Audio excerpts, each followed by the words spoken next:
Okay. Guy's in the bar, drinking himself into a tizzy. It's his birthday.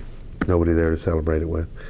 This little guy comes walking into the bar and sits up next to him, and he starts talking. And after about 20 minutes or so, the guy sitting in the bar looks at the little guy and he says, "So, tell me, what do you do for a living?" The guy says, "Well, I tell you, I'm a leprechaun." The guy says, "No shit, a leprechaun. That's pretty cool."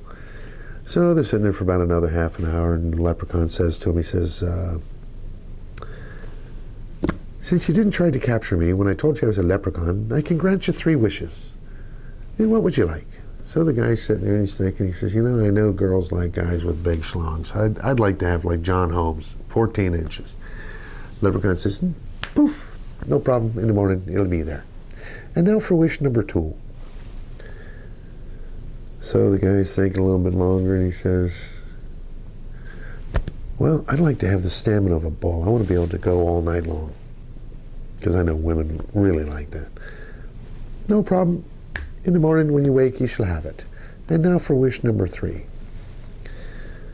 Guy's sitting there thinking, he says, "Well, I think Carmen Electra is like the hottest thing on 2 legs. I want to have her be my girl for the rest of my days and look exactly like she does today." "No problem. When you wake in the morning, she shall be there. Now, for me to grant you these 3 wishes, there's one little caveat that you have to fulfill for me." And the guy looks at him and says, "Well, what's that?" And he says, "You'll have to let me take you in the back and car and haul you." The guy goes, "No way, you're not doing that to me." "No problem. I just can't grant the wishes unless you fulfill the caveat."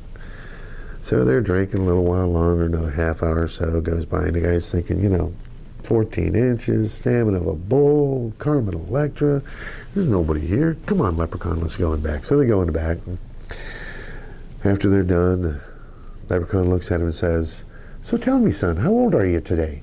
He says, "I'm 42. He says, "No shit, 42 and you still believe in leprechauns." Now that can't offend anybody. Leprechauns.